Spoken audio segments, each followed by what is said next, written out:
I think for all readers that we grow up in a world that has normalized certain kinds of violence.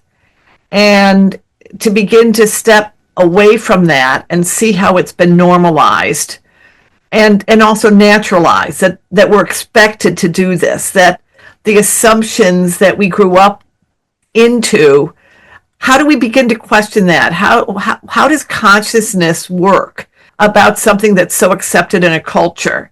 And I think in my writing, both Sexual Politics of Meat and The Pornography of Meat, I was trying to offer a way to step out of the framework that sees the use of animals for food as normal and natural. And so what I'd say to readers is it's an invitation to consciousness. I'm not trying to be, what Freud would call the superego. I'm not trying to tell you what to do.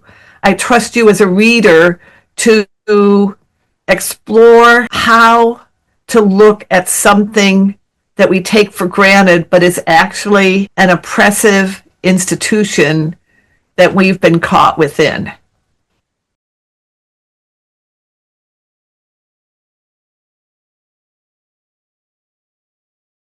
I think in terms of concepts, the first concept that's really important is the absent referent, which I introduced in Sexual Politics of Meat and then developed more in The Pornography of Meat.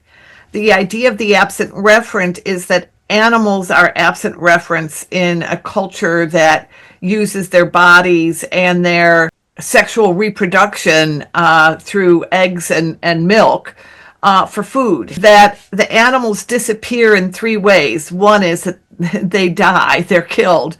You can't have meat, as it's called, without the death of the animal. They also disappear conceptually. We see that in the environmental crisis. People don't think about the fact that, for instance, cows have to eat and drink, and then they fart, and they produce so much manure. Because we're not conceptualizing the animal who died, we're not conceptualizing the animal as they live and what it means to them to be alive and to be killed. So conceptually they disappear. I don't know if this is true with your language the way it is in English when I talk about how they disappear in naming. We, in the United States, we say we're eating a hamburger, we're eating a steak, we're eating a T-bone, we're eating, all of these things that conceptually through naming make the animal disappear. And then the third way animals disappear is metaphorically. We take their experience and then apply it to some form of oppression that humans experience.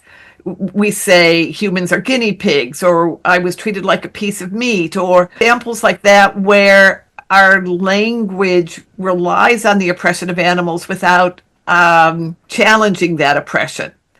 So that's the first concept, absent reference. And even though cows and chickens are alive as they produce mammalian milk and eggs, they're still absent reference because we think that this is something natural to them to produce that much milk, or that we're just taking the extra milk the calf didn't need. Egg production, as it's called, chickens in the wild would have produced, say, 28 or 29 eggs in a year. Now they're producing up to 280. Feminized protein. That's something I coined in the Sexual Politics of Meat. In the 19th century, writers, advocates talked about animalized protein. And what they meant that all protein is from plants. Some of us get it directly, and some of us require animals to eat the vegetable protein, and then we kill the animal and eat them. So I thought, well, we need a term to capture what it means that we're sexually exploiting female animals for food. And so I coined the term feminized protein for mammalian milk and eggs. For the third concept, I think because we're talking about pornography of meat, I think it's anthropornography. And I know we'll get back to that concept.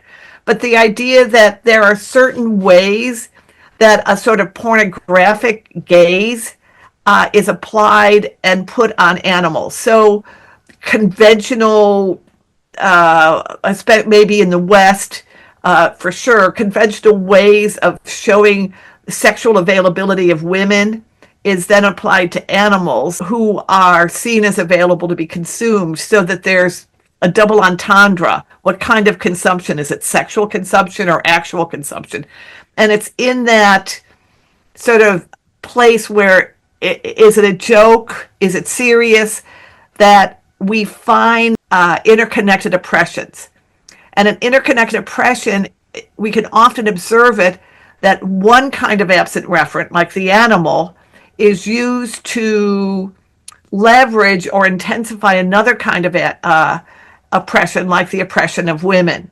So showing women on all fours, or calling them old cows or fat cows, that's leveraging animals' oppression for women. And with anthropornography, that is leveraging women's sexual consumability in our visually oriented culture towards animals. So those are the three concepts.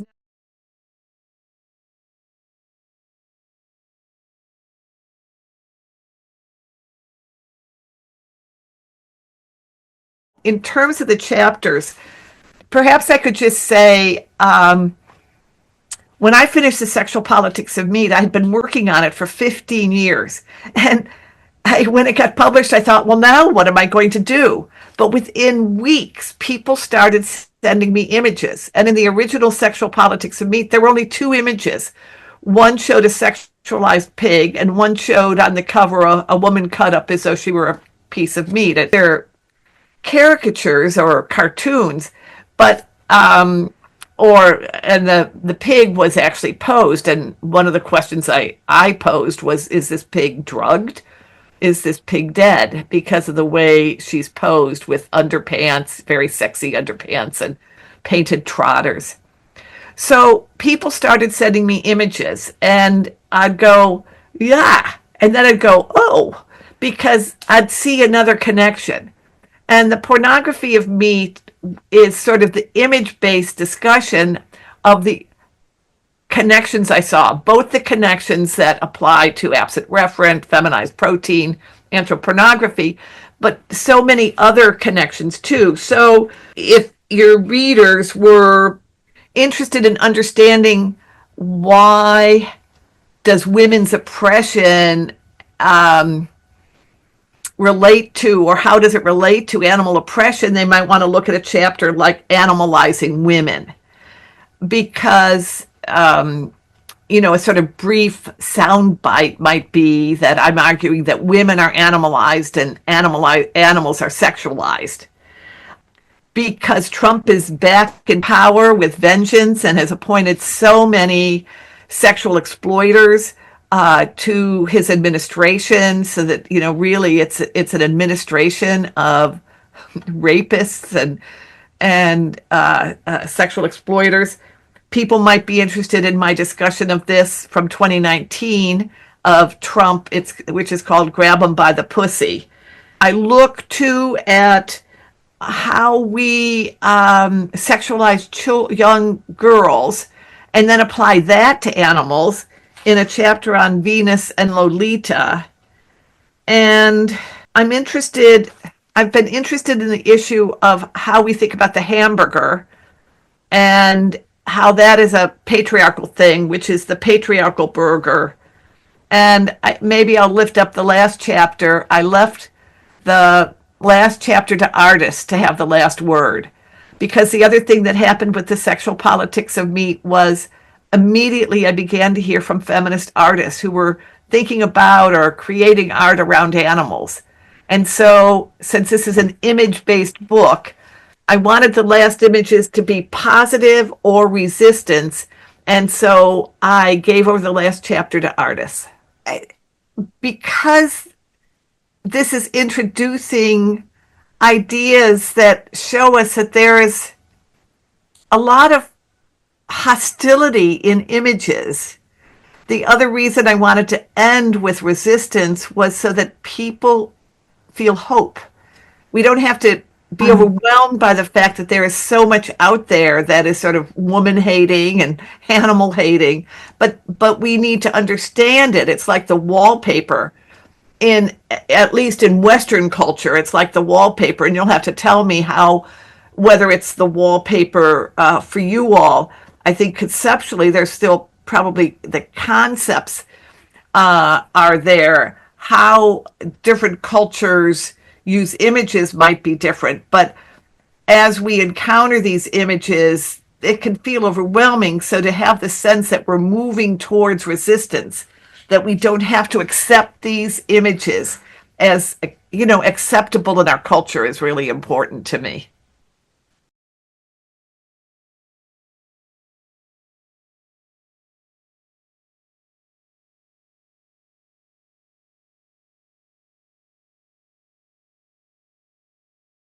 I'd love to see some of the images sometime, just to have them in my collection.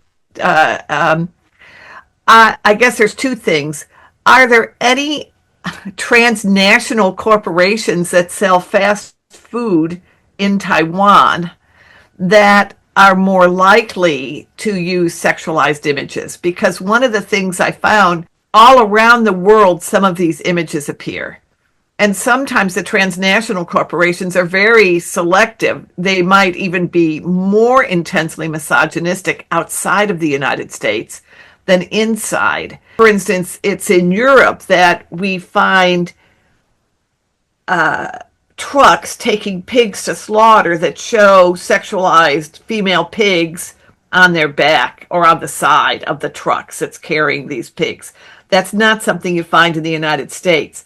So there are different sort of ways that this follows through. Now, the cartoonish nature of pigs, I think you're right, is probably reinforcing a sort of juvenile view. And that's interesting, too, because most of the animals are killed when they're very young. Still, we might consider them babies or youth.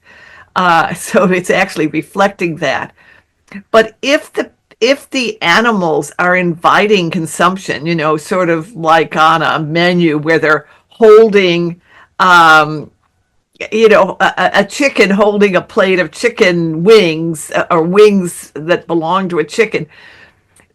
There was someone who called that suicide food.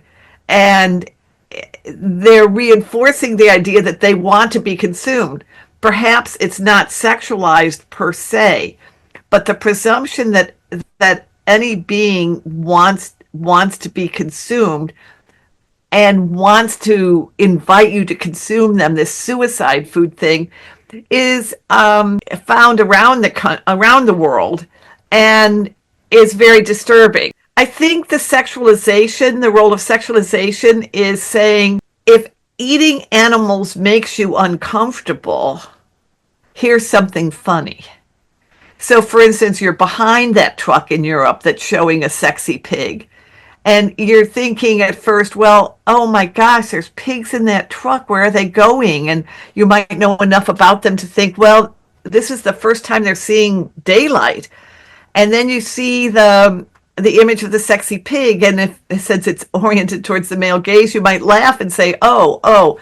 And all that anxiety or awareness of the animal disappears because there's been sexual humor, which is also, a sort of juvenile or teen male humor. Now, what happens in a country that's not sexualizing the animals, but is using suicide images? Somebody online called suicide food. They're doing the same thing. They're taking that uneasiness. Should we really be doing this? And instead of showing you, the slaughter of an animal who definitely did not want to be consumed, they're showing these cartoonish images. And the goal is to allay or suspend anxiety and concern for the animal. They're all anthropocentric in the sense that they're oriented towards the human. They're not representing the animal's life. So the sexualized animal has this double absent referent, but the cartoonish animal is still an absent referent, and it's a lie. So one of the things in here, animal activists are accused of being anthropocentric, human-centered oriented, that we're anthropomorphizing animals, that we are using we're imposing human qualities on animals. But the people who really anthropomorphize animals are those who are trying to sell dead bodies. And they're showing pigs on two legs, a pig's holding a menu on two legs. How do they hold it with their trotters anyway? The anthropomorphized animal is in service to the oppression of animals. That's the role of that image.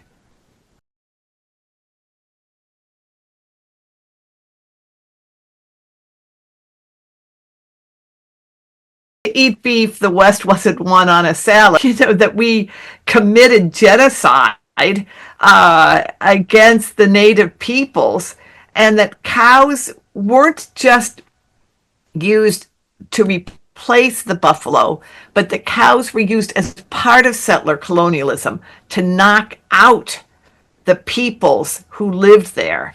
So, I don't know if you've got Mexican restaurants in Taiwan, but any Mexican restaurant that serves a cheese beef enchilada is not Mexican. There were no cows on the land that we know of as North America until the Spanish and British colonialists brought them. So there's no authentic Mexican, beef enchilada. But it's fascinating now because right now with the Trump administration, there's a lot of talk about beef coming back and veganism is out. And of course, they're triumphalists and they're authoritarian. And meat eating is all tied in with that. It's tied in with genocide in the land that's now North America. It's tied in with authoritarianism, and it's tied in with masculinity. I mean, that's the other concept. If I'd added a fourth concept, the idea that men need meat. And I don't know how that operates in Taiwan. I know how it operates in the West. And I know how British colonialism changed India's dietary, and India is now the main producer of milk, mammalian milk. So that is a direct colonial impact. Whatever starts in the West doesn't stay in the West, unfortunately. And the way it spreads and the attitudes that are brought about protein from dead animals makes it a lie about natural or plant-based foods. In the United States, there's a lot of hostility by the right wing to soy and to tofu. But why? And rice eaters, in the 19th century. It's because these were protein sources that are non-Western.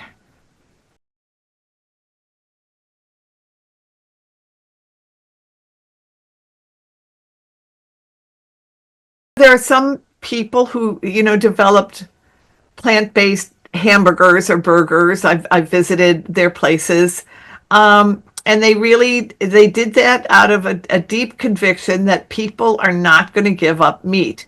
So you've got to sort of give them what they want, but not with the animal. And one of them talked about hamburgers being the gateway drug. If we could get people to start eating plant-based burgers, then that's also see about other things, whether it's almond milk or cashew milk and vegan chicken and all that. I always say people are perfectly happy eating vegan food as long as they don't know that's what they're doing. Their mind has a bias against it. They think they need meat. And so as long as we're not working with that mind's anxiety, but just letting the stomach and the taste buds experience a wonderful meal. And then people walk away and they think, oh gosh, Carol was a vegan. That was all vegan. Let people experience what these wonderful foods are. I don't personally think we always need to have substitutes, but in my little book, Burger, I argue that the first burgers were Indian lentil patties from 2000 BCE, that falafels are an early burger. that really the hamburger's late to the burger world. It's just, again, the dominance of a meat-eating culture that makes us think that the hamburger came first. People like a certain texture, and I'm certainly not against giving people the texture they want. Perhaps they could learn that when you throw a tub of tofu in the freezer and defrost it and then fry it, it tastes like burger. Because it's changed a little through the freezing. So I'm not necessarily saying we have to feed people substitutes, but we have to respect that people think they can't live without meat. I mean, that's one of the lies. And the more they experience the non-threatening environment of eating vegan foods, the better it is. I think that the fact is, I don't want them to believe it. I want them to experience it. I want them to eat the food and experience that there is nothing they miss about meat.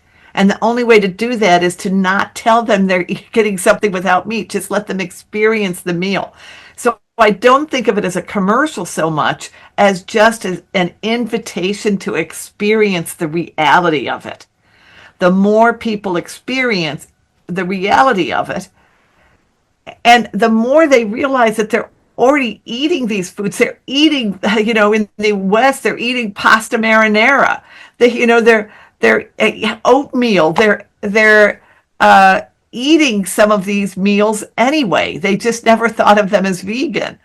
So that's why I do, we used to call them vegan propaganda meals, but the idea is just make delicious food and let them experience it. There was a restaurant in London that was called Root Burger, and it was in an old double-decker bus.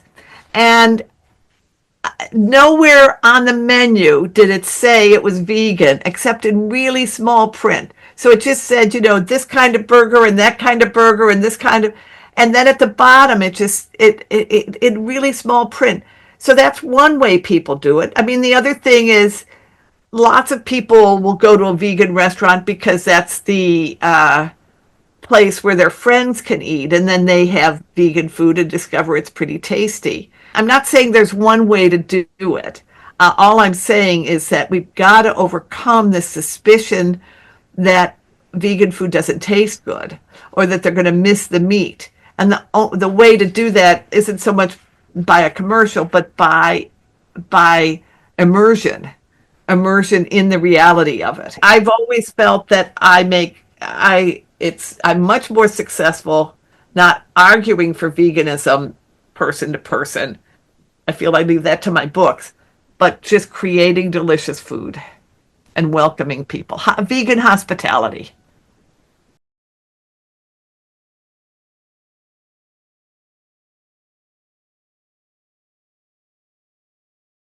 In the West, I don't know how it operates in Taiwan, but men who go without meat for one meal and they're mocked or called sissies or soy boy or, that somehow they haven't represented masculinity, or they have to renew their man card. And I've always joked and said, my library card's good for 3 years. I don't have to renew it at every meal. Why is masculinity so unstable that going without meat for one meal is so threatening?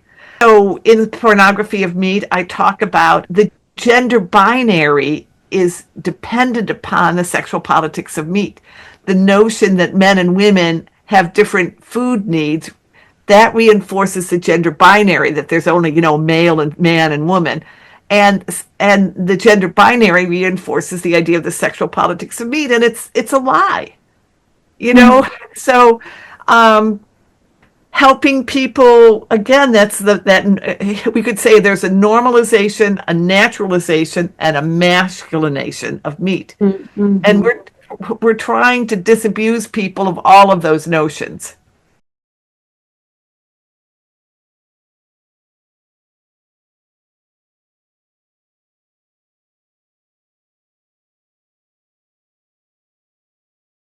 But it's true here too. People don't want their secure comfort food taken away from them, whether it's because they have an identity that they think is coming from masculinity, but everybody believes they have a right to eat what they want to eat.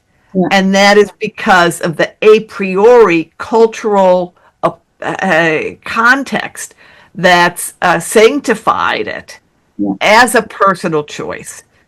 People are not happy to lose their myths. They don't want you to destroy the myth that they have the right to eat whatever they want. Mm-hmm. And they're not going to thank you for raising their consciousness, and figuring out how to raise their consciousness is another thing. But the idea of the individual's need surpassing the need of the animal. I mean, there's a wonderful writer, David Foster Wallace, and he wrote an article called Consider the Lobster. And he said this argument that humans' needs are greater than animals, in terms of morality, when you look at it, they really must be much greater, because we're not talking about a human's need versus an animal's need to survive, but a human's need to eat a certain kind of protein versus the animal's need to stay alive.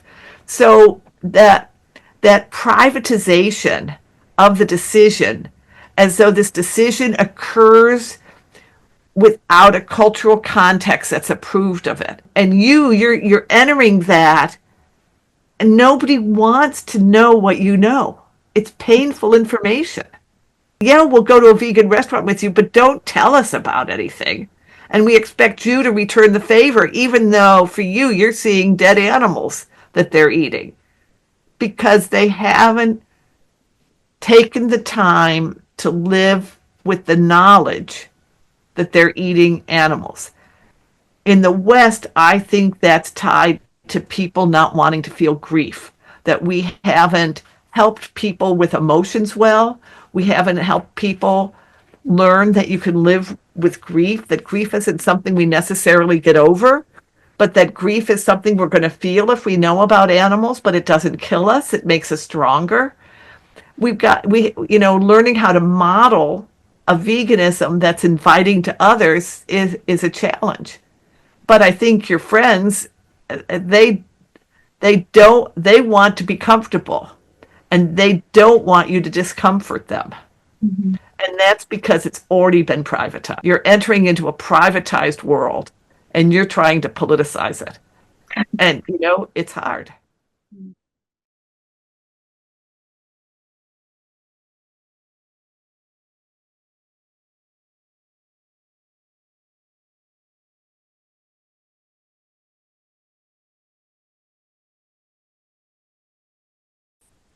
In general, a culture in which there is patriarchal power, where women are not as represented in the legislature, in major professions, where women aren't paid the same as men. That's all a legacy of a belief that men represent human. And there's a wonderful chapter in The Sexual Politics of Meat where I lay out the sort of discriminatory attitudes towards women, and how they're linked to seeing women as being closer to animals, the other animals, that we have this sort of hierarchy.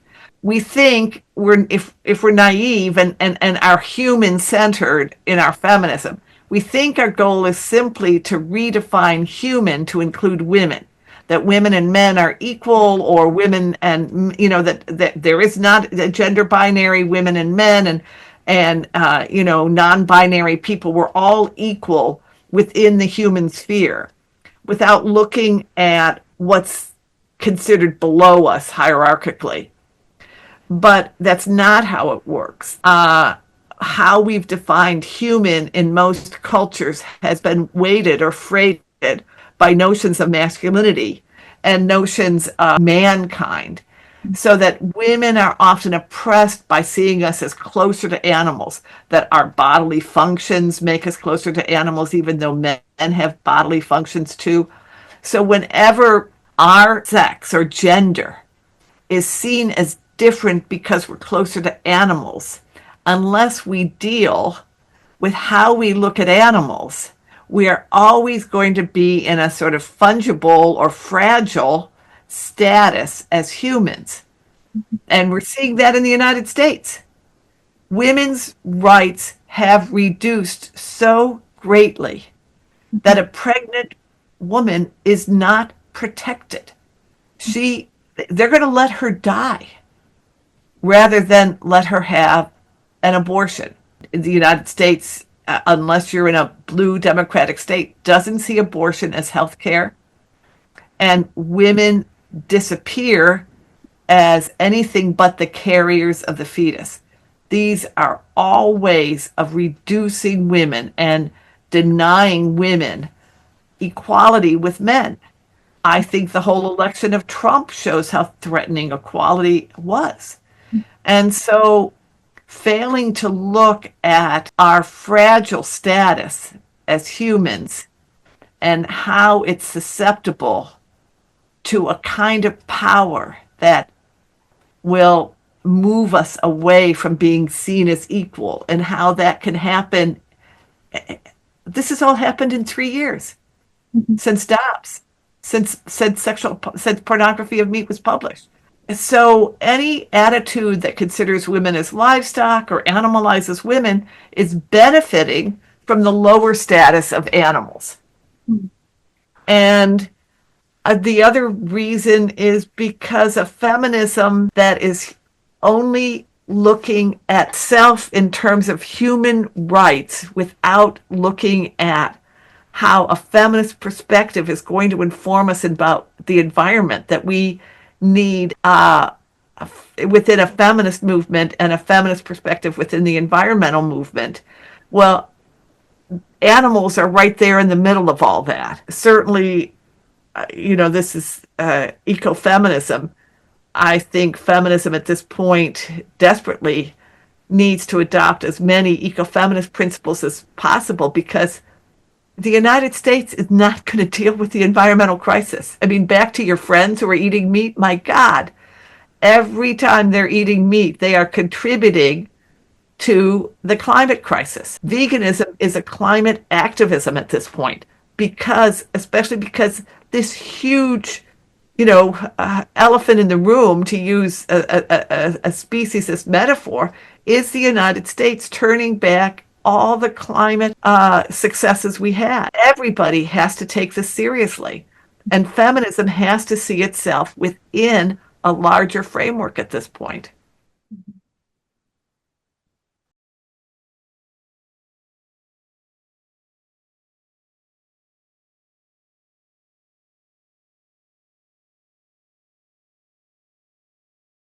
I mean, a lot of feminists were very excited about the book. Some feminists, when Sexual Politics of Meat came out, some feminists didn't want to read it because they did not want to become vegetarian. They were afraid. Exactly.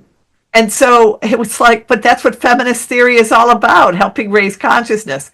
Feminists use it to apply, to develop ecofeminist theory, to further pursue other issues. There's a book, Afroism, which is by two Black feminist activists who asked me to write the afterword.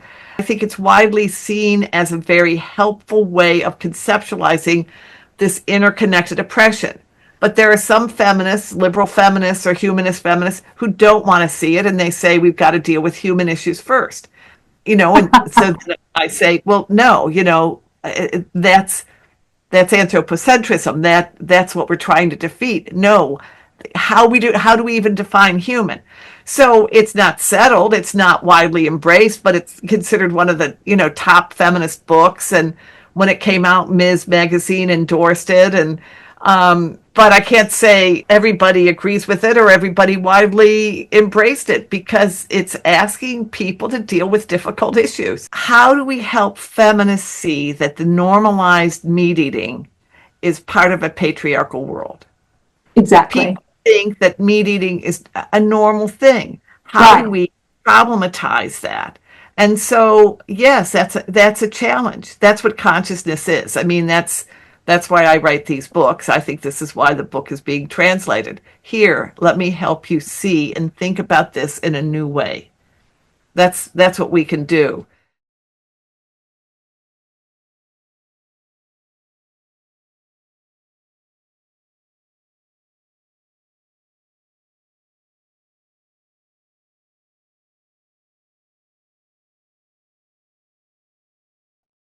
When the thing about comparing human oppression with animal oppression is that it becomes, we're using analogies. Yeah. We're saying this is like that, this is like that.